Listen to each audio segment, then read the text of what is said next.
भारत की जवाबी कार्रवाई से दहशत में पाकिस्तान दिखाई दे रहा है। प्रधानमंत्री शहबाज शरीफ ने राष्ट्रपति आसिफ अली जरदारी के साथ महत्वपूर्ण बैठक की है। सूत्रों के हवाले से खबर मिल रही है कि बैठक में पाकिस्तान भारत के बीच मौजूदा तनाव पर विस्तृत चर्चा हुई है। सूत्रों ने बताया कि बैठक ऐवान सदर यानी प्रेसिडेंसी में हुई है। सूत्रों के मुताबिक ये भी बताया जा रहा है कि प्रधानमंत्री ने राष्ट्रपति को भारत के खिलाफ संभावित ऑपरेशन के संबंध में पूरी जानकारी और किस तरह से ये प्रगति हो रही है उसके बारे में जानकारी दी है।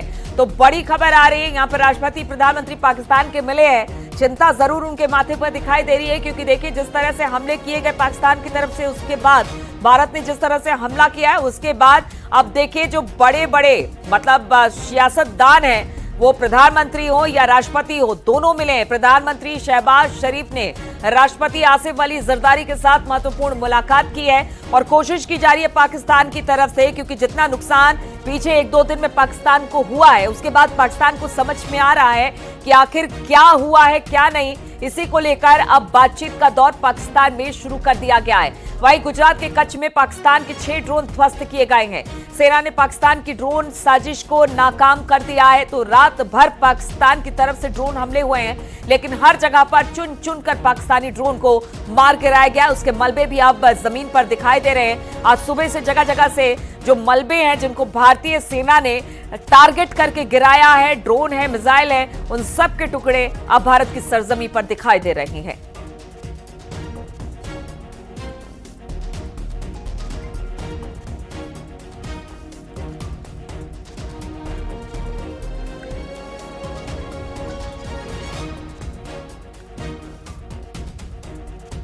और इसी पर बातचीत करने के लिए अलग अलग जगहों से हमारे तमाम संवाददाता जुड़े हुए हैं, क्योंकि देखिए एक तरफ सेना बॉर्डर पर लड़ रही है और दूसरी तरफ जो भारतीय जनता उनके सपोर्ट में खड़ी है, किस तरह से सपोर्ट उन्हें मिल रहा है भारतीय आवाम का। बातचीत करने के लिए वाराणसी से उपेंद्र, लखनऊ से निकिता दीक्षित, मेरठ से उमेश श्रीवास्तव, कानपुर से अमित गंजू हमारे साथ जुड़े। इसके अलावा आगरा से मोहम्मद कामिर भी हमारे साथ जुड़े हुए हैं।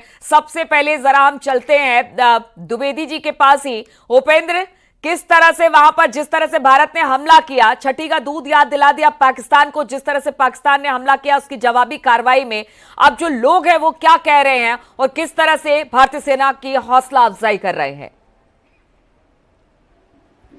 क्योंकि देखिए नीलू, पहले जो पहलगाम की घटना हुई उस पर गम में थे लोग, लेकिन अब भारत के और खासतौर से बनारस के लोग गुस्से में हैं। तो गम से ये गुस्सा बदला है। और क्या चाह रहे हैं आप लोग, जो एक आवाज में आप लोग कह रहे थे? We want revenge. We want revenge. We want revenge। तो मैडम ये लोग कह रहे हैं कि वी वांट रिवेंज। आपको भी लगता है कि बदला ही होए, कोई बीच का विकल्प नहीं है, कोई बिटवीन द लाइन बात नहीं है, न कोई भी अब सैद्धांतिक बात नहीं है, सिर्फ और सिर्फ बदला?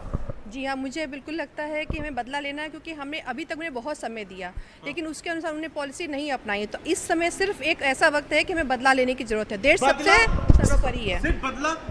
मुझे लगता है एक रिस्पॉन्सिबल अप्रोच के साथ जो भारत कर रहा है, निश्चित तौर पर बहुत कड़ा लेसन, उसको आप बदले का नाम दे सकते हैं। कड़े लेसन को बदले का नाम दे सकते हैं मैडम, लेकिन जो नापाक हरकत कर रहा है वो हमारे बॉर्डर इलाके पर हमारे सिविलियंस को निशाना बना रहा है। तो अब लगता है कि अब बदला, और अब तो सिर्फ पीओके भी चाहिए, बलूचिस्तान भी चाहिए। ये बात तो सही है, लेकिन इसमें जो उन्होंने हरकत की है वो तो बर्दाश्त के बाहर है। तो कोई भी हमको अगर आंख दिखा के हमारे अगर मासूम लोगों की जान लेगा, तो उसके लिए तो हमको सोचना ही पड़ेगा ना। हम उनको आसानी से तो छोड़ नहीं सकते। और देखिए उपेंद्र, वही बदला लिया जा रहा है। हम सामने से तब तक नहीं किसी को मारते हैं जब तक हमें छेड़ा नहीं जाता है, और पाकिस्तान ने अब छेड़ दिया है, जिसका जवाब भारतीय सेना इस वक्त दे रही है। हमारे साथ निकिता भी है लखनऊ से। निकिता, वहां के आवाम क्या कह रही है? क्योंकि भारत ने जिस तरह से पाकिस्तान के छक्के छुड़ाए हैं, लगातार हमला किया है, 5 एयर बेसिस को ध्वस्त कर दिया है, मिसाइलें उनकी ध्वस्त कर दी है, ड्रोन ध्वस्त कर दिए हैं। इसके बाद वहां लखनऊ की जनता क्या कह रही है भारतीय सेना और भारत सरकार को लेकर? बिल्कुल, देखिए भारत का डिफेंस सिस्टम देखते हुए पाकिस्तान भौखलाया हुआ है, नीचता पर उतरा हुआ है, क्योंकि हमने उनके आतंकी ठिकानों को टारगेट किया, लेकिन वो सिविल इंफ्रास्ट्रक्चर को टारगेट कर रहे हैं। हमारे साथ कुछ युवा मौजूद हैं, इनकी क्या राय है, किस तरह से इस पूरे हमले को देखते हैं? पाकिस्तान पूरी तरह से नीचता पर उतरा हुआ है। आप किस तरह से देखते हैं कि जिस तरह के दावे किए जा रहे हैं वो झूठे हैं, इनकी बातें झूठी हैं, और ये अटैक्स जो है इनको क्या कहना चाहिए? जी, पाकिस्तान एक झूठा राष्ट्र है।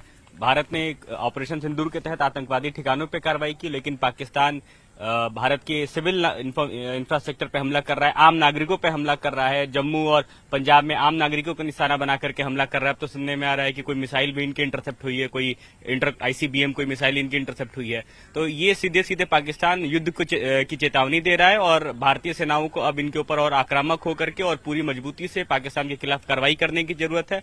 और ये युद्ध हमने चुना नहीं है, पाकिस्तान ने हमारे ऊपर युद्ध थोपा है और हमको इसको समस्या को स्वीकार करते हुए समस्या का हमेशा के लिए निदान करना होगा। पाकिस्तान जैसे एक आतंकी राष्ट्र का हमेशा हमें इसका नामो निशान मिटाना पड़ेगा भारतीय सेनाओं को। इस पूरे मिशन में महिलाएं भी एक अहम रोल निभा रही हैं। भारतीय सेना की तमाम महिलाएं हैं वो लगातार इसमें भाग ले रही हैं। आप क्या कहना चाहेंगी, जिस तरह से सेना ने अपना शौर्य दिखाया है, क्या कहेंगी? इसमें जो 2 ऑफिसर ब्रीफिंग बिल्कुल, देखिए वहां के लोग अब सेना के साथ खड़े हैं, लेकिन दूसरी तरफ बैठकों का दौर भी लगातार चल रहा है। आईबी रॉ के चीफ इस वक्त मुलाकात कर रहे हैं। रक्षा मंत्री राजनाथ सिंह भी प्रधानमंत्री के साथ इस बैठक में शामिल है। तीनों सेना प्रमुख एनएस डोभाल भी इस बैठक में शामिल बताए जा रहे हैं। तो देखिए किस तरह से एक टेबल पर बैठकर पाकिस्तान को किस तरह से सबक सिखाना है, उसकी नापाक हरकतों का किस तरह से जवाब देना है। ये जवाबी कार्रवाई है भारत की तरफ से। बार बार भारत यही कह रहा है। आज विदेश मंत्रालय की पीसी जब हुई है और जो हमने विदेश सचिव को सुना, उसमें उन्होंने वही कहा, साफ तौर से कहा कि हम जवाबी कार्रवाई कर रहे हैं। पाकिस्तान अगर वहां से हमला करेगा तो उसे मुंह तोड़ जवाब दिया जाएगा। और आज अब प्रधानमंत्री को इस टेबल पर आप देख रहे हैं किस तरह से अब तय हो रही है रणनीति की, किस तरह से इस रणनीति के तहत आगे बढ़ना है। उमेश हमारे साथ मेरठ से जुड़े हुए। उमेश, देखिए तस्वीरें, ये है हमारे सियासतदान और ये हमारी सेना और ये हमारे अधिकारी जो कि इस वक्त ये मंथन कर रहे हैं कि अगर पाकिस्तान की तरफ से हमला होगा तो किस तरह से उसे जवाब देना है। क्या कहती है मेरठ की जनता? क्योंकि अगर मेरठ वही जगह है जो 1857 की वो क्रांति हुई थी और उसके बाद क्या हुआ था वो सब जानते हैं। आज एक क्रांति पाकिस्तान के खिलाफ भी भारतीय सेना की तरफ से। जी निश्चित तौर पर नीरू जी, आज क्रांति दिवस भी है और आतंक के खिलाफ भारत का ऑपरेशन सिंदूर जारी है। भारतीय सेना के शौर्य और पराक्रम को पूरा देश नमन कर रहा है। भारतीय सेना के लिए भारत माता के जयकारे लग रहे हैं और तालियां बजाई जा रही हैं। इन तस्वीरों में आप देखिए कि किस तरह से यहाँ क्लैपिंग हो रही है भारतीय सेना के पराक्रम के लिए, भारतीय सेना के शौर्य के लिए, और सभी अपने वीर सैनिकों को सैल्यूट कर रहे हैं। सैल्यूट करके किस तरह से भारतीय सेना को नमन किया जा रहा है ये देश की आम जनता आप देख सकते हैं।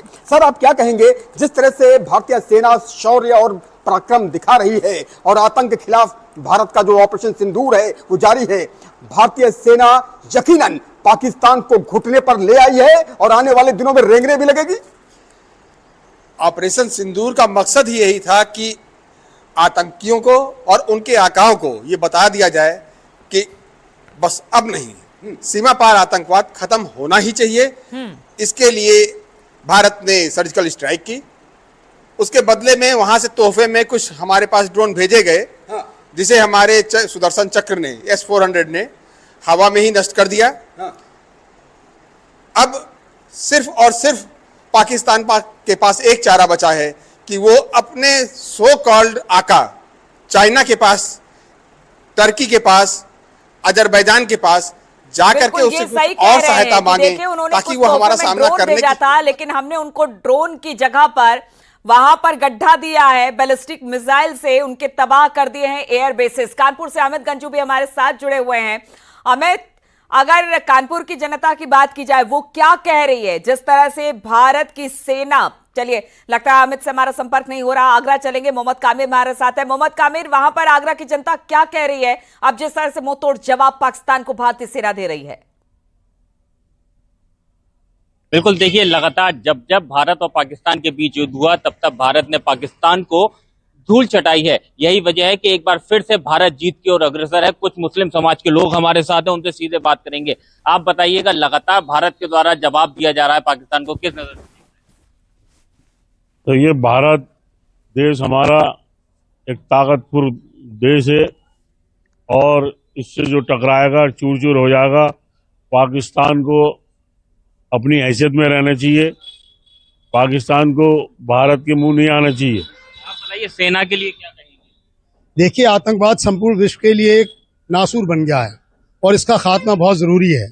और जिस प्रकार से पाकिस्तानी आतंकवादियों द्वारा पहलगाम में हमारे 28 निर्दोष नागरिकों की हत्या की, उसके पश्चात हमारी भारतीय सेना ने जिस पराक्रम का परिचय देते हुए पाकिस्तान में आतंकवादी अड्डों को जो जिस तरह से ध्वस्त किया है, उसकी जितनी प्रशंसा की जाए वो कम है। साथ ही पाकिस्तानी आतंकवादियों और पाकिस्तान सरपरस्तों को ये संदेश भारतीय सेना ने दिया है कि चाहे कोई भी हालात हो, भारत एकजुट होकर हर आतंकवादी घटना को समाप्त करने के लिए पुरजोर कोशिश करता रहेगा और पूरे विश्व को एक संदेश देगा कि आतंकवाद जिसकी जड़ पाकिस्तान में है उसको एक संदेश जाए। भारत की तरफ से पाकिस्तान को मुंह तोड़ जवाब दिया जा रहा है, क्या कहें?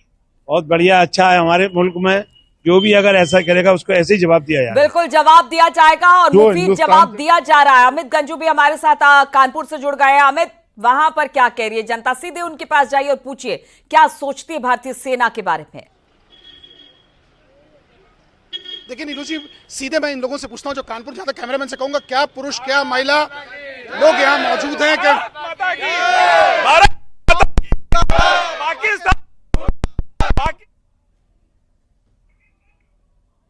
फिर से देख रहे हैं